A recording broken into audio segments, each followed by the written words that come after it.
Some of these trees are so old, they predate Tasmania's white settlers. And the forest as a whole has probably been here longer than the indigenous Aborigines. But not too long ago, it was fast disappearing. The high-quality wood used for furniture and flooring, the lesser grades pulped for paper. That's changed, though. Carbon offset schemes mean for landowners doing nothing with trees can be as lucrative as chopping them down. This was just full commercial forest, and now it's all set aside, not touched at all for 25 years as part of the carbon credit system. What I like about this deal is that actually nothing's extreme. Is whatever we could have got from harvesting is really roughly equating to what we could have got from carbon trading.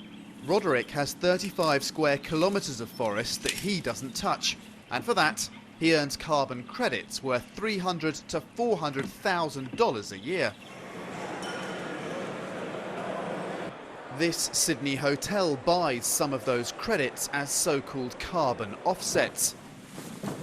Because selling event spaces and corporate catering as carbon neutral is good marketing, clients demand it.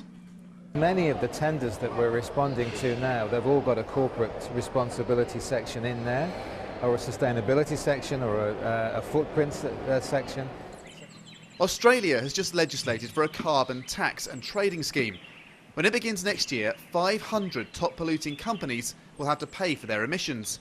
Most of that CO2 will incur a charge set by the government, but companies will be allowed to offset a small proportion independently through private sector schemes, giving those schemes a commercial bounce. Elsewhere in the world, though, government schemes have stalled. The drivers of change that will combat climate change has to be business. It has to be getting environmental assets on the balance sheets of the world's companies.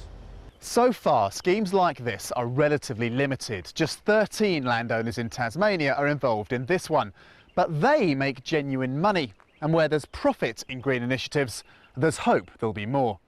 Andrew Thomas, Al Jazeera, in the Central Highlands of Tasmania.